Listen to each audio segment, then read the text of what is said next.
in this pre-recorded video because I know it is something that people struggle with quite a bit. So I'm going to go through the structure question for you, explaining what you've got to do to get the marks as an examiner. I do know what you've got to do to get there. So hopefully I'll be able to show you the vital components of what you need to do to get the marks in the structure question. If I do get interrupted, I'm very sorry. It is quite a busy house, so bear with me. Right, so I'm going to present my screen. And here we go. I hope you can see that. So yesterday we looked at the language question, which is question 2 on paper 1. And it's also question 3 on paper 2, just to confuse you there. Today we're looking at question 3, which is the structure question on paper 1, English language with AQA. So our word of the day is structure. What does structure mean? Well, structure, if we think of it as the noun, it's a building. So I am in a structure now. And you think when you build a house, you've got to be very, very logistical, haven't you, about how you're building it to make the best house possible. So how are you structuring it? So the verb to structure is how something is shaped or built. I might structure a cake to look like a tower. And I'd obviously be thinking about how I was going to structure that cake, if it was a special birthday cake, how I was going to build it up to make it look really great. And that's just the same in writing. You might not think of it very consciously when you are structuring a text, but I think subconsciously, we always do think, don't we, about how we're going to structure our writing. So if I were going to write you a letter, I would obviously begin with, hello, dear such and such. And then I would be starting to tell you perhaps about what happened yesterday, what I'm going to do today, how I feel, what I'm looking forward to. Then sign off with a goodbye, or, you know, when we might see each other again. And so I'm subconsciously structuring that letter. I wouldn't start with goodbye, would I? And a writer very carefully structures their writing. Usually they do anyway. So what's the term? We're going to explore some structural features. What's the term used to describe weather that reflects the mood of the scene? Well, this is a structural device. If I were making a horror movie or writing a horror story, I might start off with thunder and lightning to convey that mood. The term is pathetic fallacy. Pathetic fallacy. And if you think of the word, the part of the word path from pathetic, path is Greek for feelings. So pathetic fallacy conveys some sort of feeling, right? So at the start of a horror movie, thunder and lightning is pathetic fallacy to convey an ominous feeling, a scary feeling that something bad might happen. If I were writing a romantic story, I might begin it with sunshine and flowers and butterflies going past. That pathetic fallacy carries across pathos, pathetic fallacy, feeling to the reader. Okay, so that's a structural device, pathetic fallacy. What's the term used to describe the opening of the text? Well, let's start at the very beginning. You might have watched The Sound of Music this weekend. It's a very good place to start. The beginning is just a very simple term you can be using to describe the opening of the text. You might want to go a bit further and describe it as the exposition. Exposition. Okay, so you might want to describe it as that. Also means the opening of the text.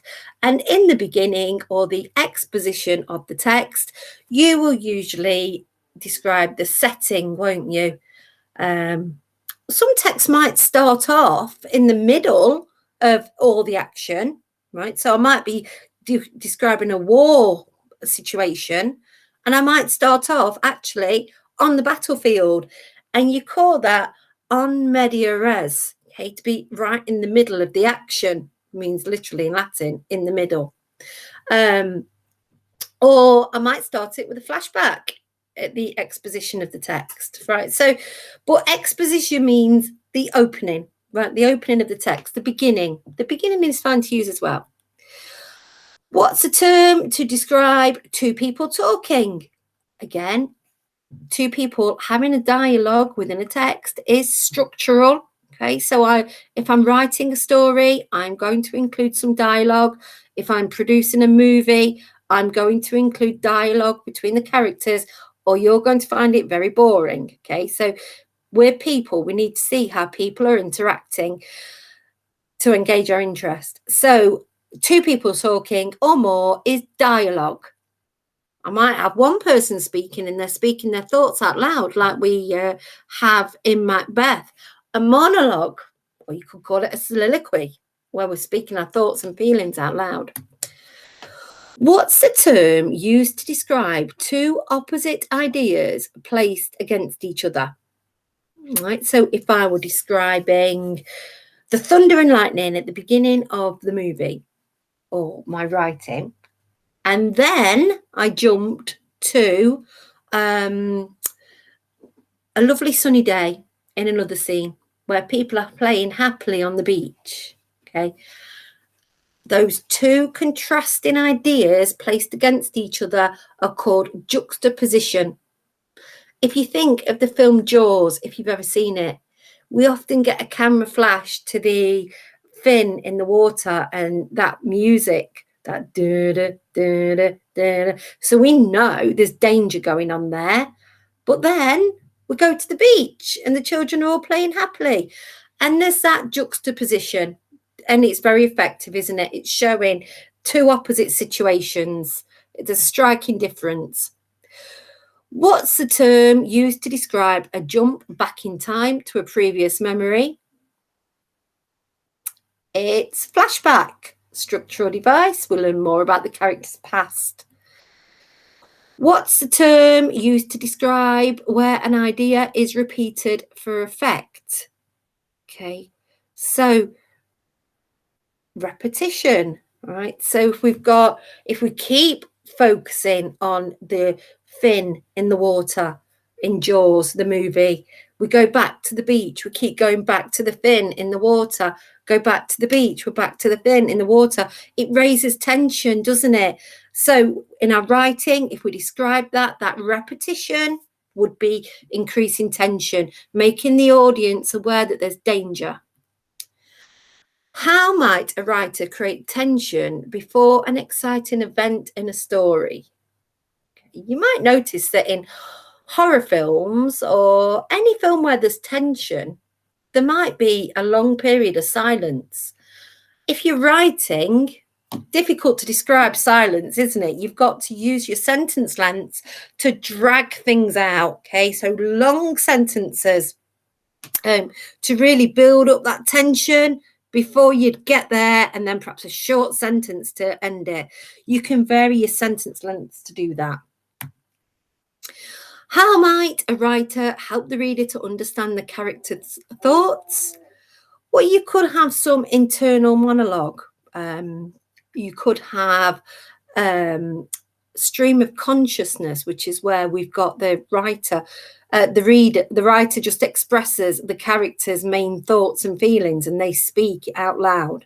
Okay, so we can have kind of internal thoughts.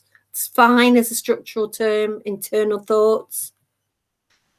How might a writer draw attention to important action that takes place? Well, we can zoom in, can't we? Think back to that Jaws. We're on the beach, we're in the sea, we're on the beach, we're in the sea, we're looking at the shark fin. And then I zoom in and I'm looking at the shark's teeth because I want to make it obvious that this animal is very dangerous. So I zoom in. I might write a whole paragraph just all about the shark's teeth glittering white and so on, to make you as a reader aware that those teeth are very important in the storyline. How might a writer end a chapter of a novel? Well, that scene in Jaws might end by cutting to a completely different scene. And so we're on a cliffhanger. We might go back to the beach again and kind of have a cyclical ending. It might end leaving you with questions unanswered. If it ends like that, though, I want to know what questions are left unanswered and what we really want to find out. Why has the writer left you with those questions unanswered? And don't just write because it makes you want to read on. What does it make you want to find out? So if I was cut to another scene where we're on the beach and a boy paddled in the water and the shark's fin is there, and then we've got the teeth, but then nothing, we go to another scene, that's a cliffhanger. I want to know, is the boy going to be killed? Is the boy eaten? Is the shark dangerous? There are so many questions. Tell me in your answer. I want to know what the questions are. So, as I've said, we structure our talk and writing subconsciously. And I won't go through all of these, but if you're writing a horror movie, we'd probably begin with a very atmospheric description of some scary scenery, or it might be introducing the characters as being very vulnerable and naive. And then later in my structure, I'll introduce the aggressor, the villain. How would I finish it? Maybe on a cliffhanger. If I wrote a romance novel, it would be very different, wouldn't it? Perhaps it would be two people's eyes meeting across the room. I might zoom in on her smiling towards the other character. I might include some dialogue where they're nervously talking to each other. I might finish it with a cyclical ending, a cycle going back where they are looking into each other's eyes, just like they were at the beginning. So whatever kind of story or thing that we're writing, we have got structures that we can play around with. So our question for question 3 on paper 1 is, you now need to think about the whole of the source. Now, the source will be just an extract, won't it, from a novel, or it might be an extract from, I don't know, a play, one unlikely to be a play, but a piece of writing. It's unlikely to be a whole story. Right now, tells us on here, the text is from the opening of a novel. We might get a question where it says the text is from the middle of a novel, the text is from the ending of a novel. And that's quite important to think about. To think, what has the writer included at that specific part of that story, and why have they done it?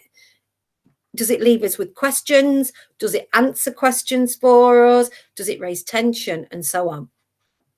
How has the writer structured the text to interest you as a reader? You could write about what the writer focuses your attention on at the beginning. Now, I always think this should say you should write about these things. Not you could, you should.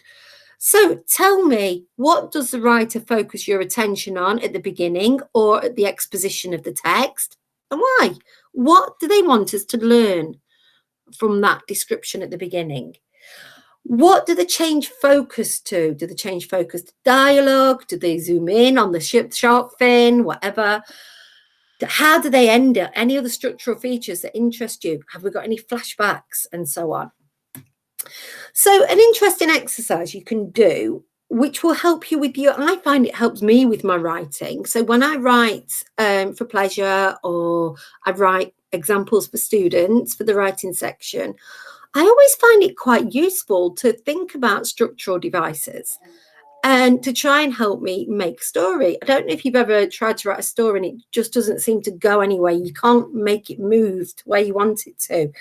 Well, these structural features are quite useful. So they would help you in your writing section too.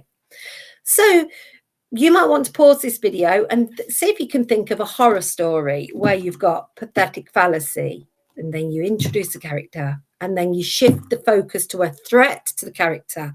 It might be a rabid dog who's going to attack, or a werewolf. Shift focus to the character's thoughts. What do they think when they see that werewolf? Then is there a flashback? Did they see a news report yesterday that there was a werewolf on the loose?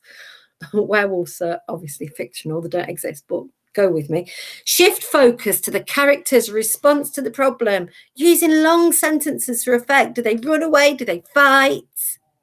cyclical ending, maybe we could end the story exactly the same way as it began. And it's almost as if the whole thing's settled. Or maybe you want to leave it with a cliffhanger. Or maybe dialogue. Lots of different ways you could end. I have done this example for you using that. I don't know, I can't remember if I think I did actually use that structure. And I based it on, as far as I remember, Love Field by Matthew Ratte, I think his name is. I'll post a link when I put this on the site. But this, I remembered the story in my head, and I thought I'm going to use these structural features to tell the story.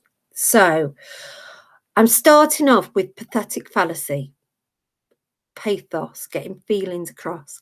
Heavy drops of rain fell from the blackening sky above, and the wind whipped through the corn in the field. The contrast between the yellow corn and the blue-grey sky was stark. So I tried to build up a horrible, threatening, thunderstormy atmosphere. It's not raining yet, but it's like that ominous feeling when the black clouds are gathering. Makes me think something terrible is going to happen. That's what I want the reader to think, that it's the pathos, the feeling is it's very negative. Yeah, and like there's some apprehension of what's going to come next. Yet all was still apart from a solitary black crow that eyed the woman with its beady eyes, cawing curiously at her from time to time. So, that black crow, why is that there? Maybe that raises a question for you. Maybe it's a mystery, an enigma. Maybe it's symbolic. Can find out later. Now I'm introducing a character, but ensconced, hidden in a flattened clearing in the tall sheaves of corn, Marie grasped at the floor desperately, pain forming her mouth in a cat's yawn. Now that's a metaphor, but remember, it's imagery. I'm not talking about language devices, so good to spot it, but don't talk about it for question 3. Eyes creased in agony. Her fingertips were bloodied and stained from grabbing at the raw earth for comfort, her clothes ripped and ragged. She moaned in pain, the sound guttural and wild. Guttural means like grunting, like an animal, like an injured animal. Now we've got a simile, but we're not talking about language devices. So don't go there. What I have done is introduce the character, which is our structural device. And I've done that to show that actually Marie is in quite a desperate situation. It's raised the question for you, though. Where is she? What's happening? Why is she in pain? What on earth has happened here? Why are her clothes ripped and ragged? It actually brings some quite horrific ideas to mind, doesn't it, about what's happened to her? So you've got questions that are unanswered, right? And you want that writer to answer them. Now I'm shifting focus to a threat to the character. On the deserted road, so I've moved place, behind Marie's own small car, abandoned haphazardly in her rush for safety, waited. Oh, that doesn't quite make sense, but never mind. The man wrenched open the doors of his own battered old truck and rummaged amongst the hoard of junk he stored in there. I'm going to tell you what's in their list. Rusty old tools, a stained blanket, the knife. It's not just a knife, look, it's the knife. But I'm not talking about language devices, right? So obviously we've got a problem here. I've introduced a threat to the character. There's a man and he's got a knife. Yes, that was what he was searching for, the knife. The slam of the van doors broke the silence. The crow cawed loudly, hopping nervously from foot to foot. Now, if that crow is a motif for death, I focused on him again now, but I've also got a repetition of zooming in on the knife because I did it twice. So you know that knife is of importance. What's going to happen to poor old Marie in the field? Now I'm shifting focus to the character's thoughts. Marie had never felt so alone in her entire life. She thought of her mother at home, no doubt wondering where she was. Her husband, who could right now be ringing the police and hospitals, driven mad by the worry of her absence. Yet these thoughts were fleeting as waves of pain crashed upon her body, and again she screamed out in sheer pain. I tried to build tension with that long sentence there, where it begins yet and ends in pain. Because I want you to be thinking, I want you to be quite frightened for her. Why is she in pain? Why? How has she been separated from her family? Why would her husband be ringing the police and hospitals? How long has she been gone? And I've got some juxtaposition there between her feeling alone, but she's got a loving family at home, hasn't she? She's got a mother, she's got a husband who will be worrying about her, but now she's alone. So there's that juxtaposition. Flashback. Think, she urged herself. Think of survival. Think of getting out there. She suddenly remembered her husband's smile, his strong arms embracing her, and she forced herself to remember the safety of their home, the floral curtains she had carefully chosen, the soft carpets beneath her feet, the warmth of their bed. All right, so I've got a flashback. She's got a very nice home, hasn't she? Very cozy. Again, it's a juxtaposition, isn't it? She's in a horrible situation.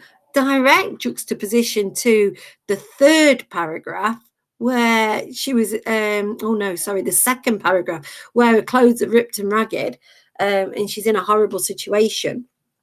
And I'm trying to make you realize that that's giving her strength, but also it leaves you the question is what has happened to make her be separated from that situation. So now I'm going to shift focus to the character's response to the question, the problem, sorry. But then the shadow of the man towered over her again, and Marie screamed as he kneeled before her, the knife glinting against the yellow corn. Shifted focus as well to that knife, haven't I? To build tension. She screamed. Now look at the long sentence, and screamed again. Yet it seemed as if this torture would never end. And as he reached out to touch her, his dirt-stained hands calloused and rough, she prayed to God for survival.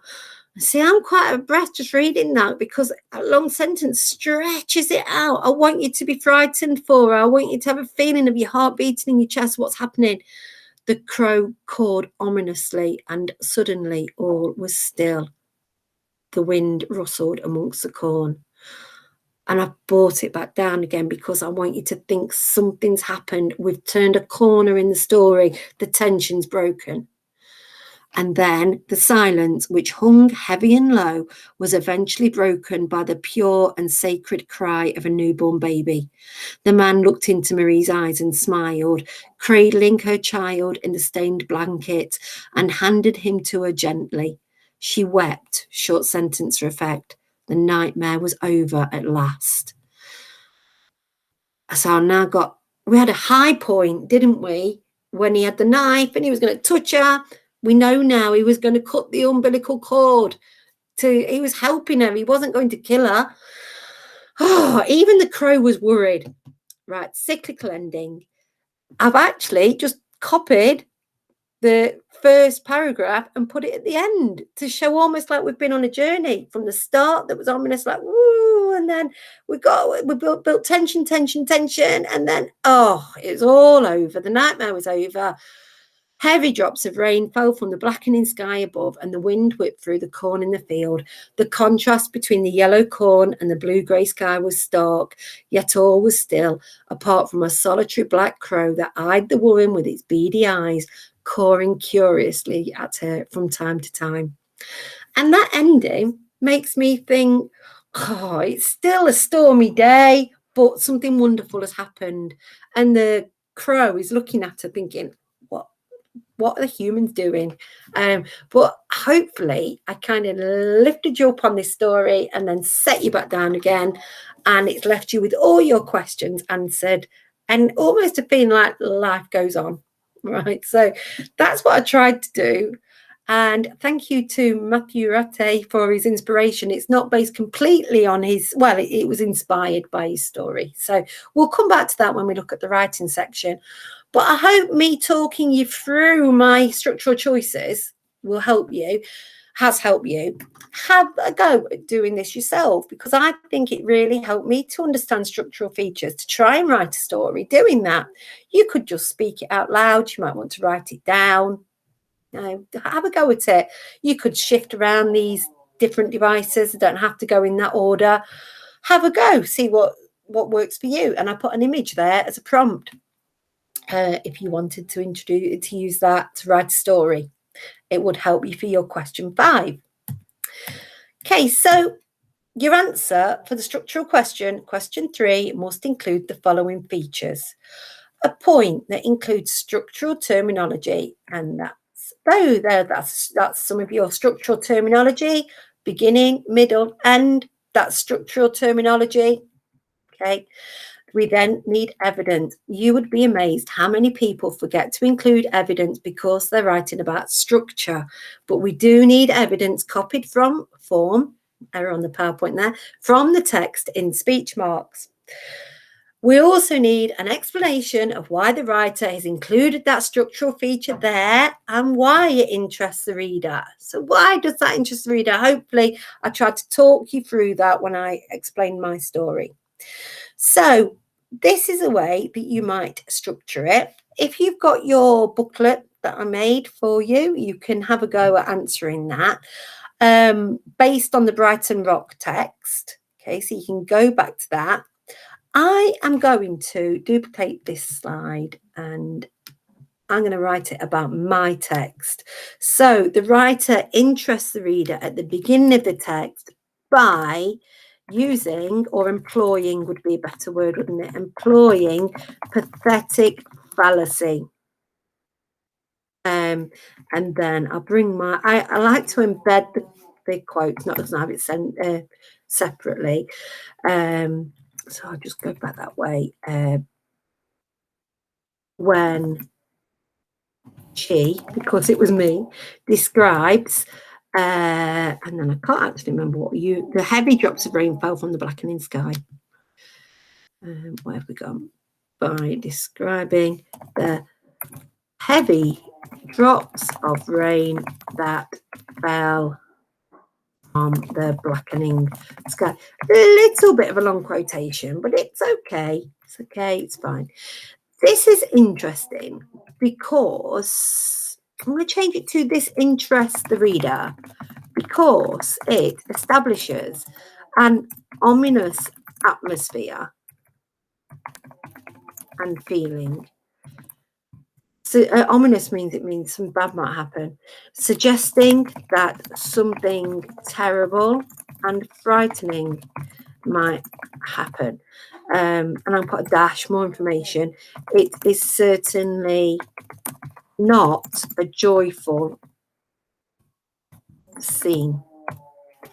And then what can I put now? It focuses our interest on the fact that the situation is worsening as the sky,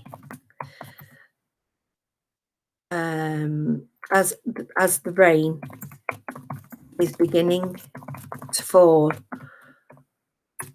and the sky is blackening. So it's not just, I've not even put blackening, look, I've put blacking. That's silly, isn't it? The blackening sky, blackening, suggesting that the weather is getting worse. Okay, right, nice long explanation there. And then the writer interests the reader by shifting focus to the character. And I'm going to take the quote of Marie grasps at the floor desperately. All right, so the main character of the story, who think it said grasps at the floor desperately. See, I even wrote it and I've forgotten the quote. So I'd better check it, hadn't I? Grasped at the floor desperately. Who grasped at the floor desperately? Okay, and I'm going to change that into green to show you that it's my actual evidence, and I've copied it from the text because a lot of students forget to do that. Not the same green, but it doesn't matter. I'm going to change it to this interests the reader because we wonder why this woman is in pain and what she is doing there. It focuses our attention on the fact that she is vulnerable. I like that word, vulnerable, and needs help, leaving us to wonder if anyone will come to assist her, or will she be left to die in the field? A bit morbid, but never mind. Right, then I'm going to put the writer, I mean, I could go into it a lot more detail, couldn't I? And then say the writer continues to build tension. The writer then continues to build tension by introducing, and this will probably be my next paragraph, wouldn't it? Introducing a potential problem for the character in the form of a villain who carries and look, I'm not going back to the story, but I'm just going to put knife like that. I'm going to put thus, suggesting that this aggressor may attack and hurt our main character, building tension for the reader. And I'm also going to put the repetition. The writer also repeatedly zooms in on the knife to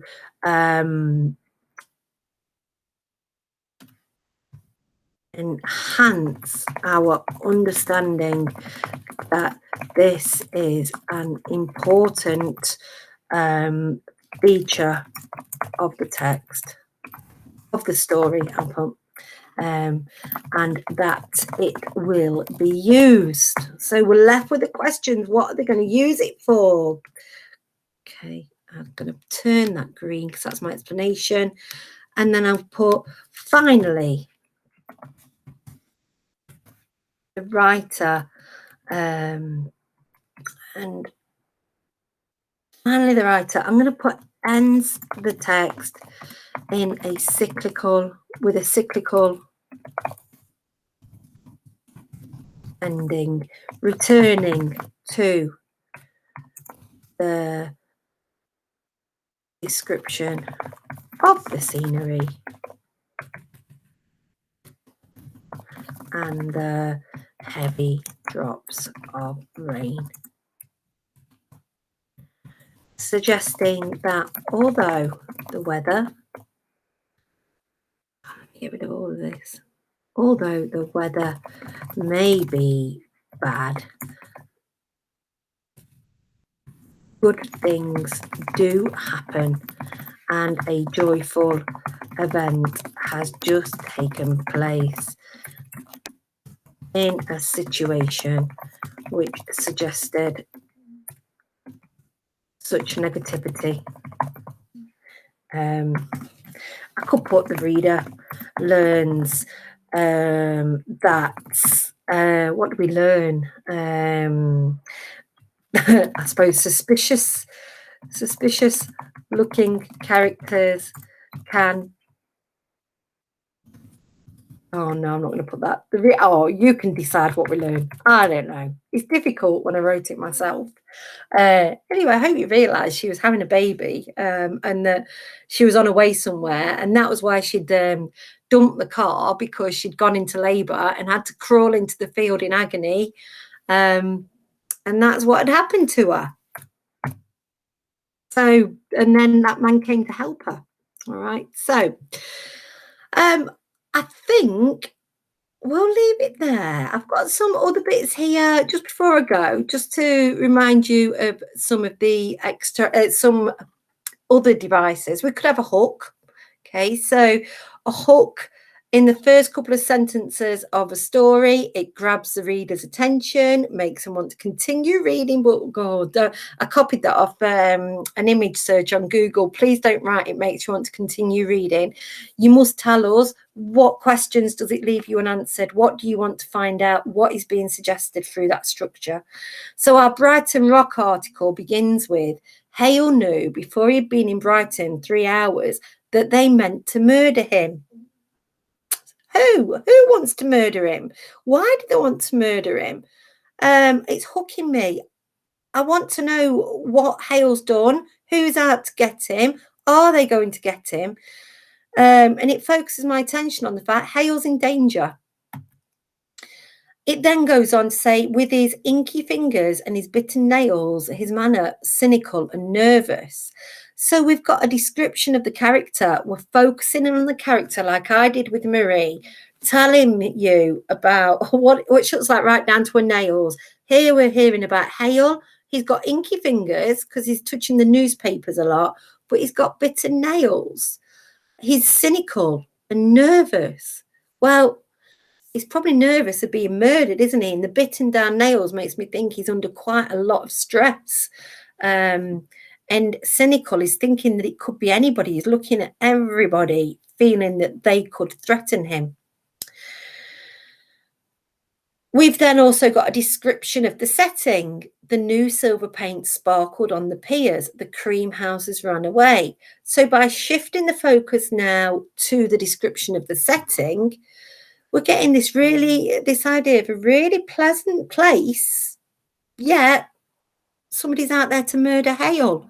So we've got kind of a juxtaposition there of such a horrible idea that somebody's going to be murdered or somebody's looking to murder him in this very picturesque place. And if this were pathetic fallacy, carrying some pathos, some feelings, we'd be thinking, actually, this is quite a lovely place to be. So it's unexpected that there will be a murder there. We've also got some interior monologues, some character thoughts. It seemed quite easy for Hale to be lost in Brighton. The writer's letting us know what Hale is feeling. So Hale has got some sense of security that it's easy to get lost in there and blend in with all the other people that are there. However, we've got the problem, return to the problem again. There were reasons why he didn't feel too safe in Brighton, even in a Whitsun crowd. Leaves me with the question, why? What has he done? What are those reasons that he didn't feel too safe?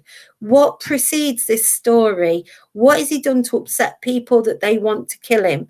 And who could be out looking for him, even in this busy bank holiday crowd? Who's there? Who's out to get him?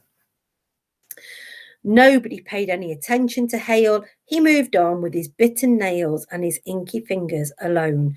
That's the ending of our extract, right? So we actually feel a little bit reassured that nobody's paying him any attention and that he is blending in, but it ends with the word alone. And that makes me think that actually he's very vulnerable and leaves me wondering, is he safe? Is somebody going to attack him while he's alone? And what is going to happen to Hale? Who wants to murder him? It leaves me with so many unanswered questions. So you can have a little go at that in your workbook. I've got an example there, and that was actually marked by AQA and given a 7 marks out of 8. Now, I think we need to do a bit more. Oh, this is an extract from it. I was going to say it's a bit short, isn't it? I did this PowerPoint before half term, so apologies. I'm forgetting what's in it. But you can read the rest of the response in your answer booklet on page 20. It's focusing. I want you to look at how much blue there is on the explanation there. We have got our terminology in red. We have got our quote in green, and then we've got a much longer explanation. That's what we've got to aim for to get over those 4 marks. 1 year when I marked, and that must have been 2009, when you mark question 3s, a lot of the time students are getting 2 marks out of 8, 3 marks out of 8, because they are not hitting those 3 things I need. I need terminology, I need a quote to back it up in speech marks copied from the text, and I need a nice long explanation saying what the writer was trying to do, why they've shifted focus there, what are they trying to make us think, what are they drawing our attention to, and what questions or feelings does it raise for us, right? So that is the way to get a good mark, right? Okay, so I definitely am going to leave that today. I will be either back at 11 tomorrow for my students, or I will be posting this video onto the website. I hope you find it useful. And it saves me going out to work in the garden because it's absolutely freezing out there. So I hope you enjoyed it. Thanks, everyone.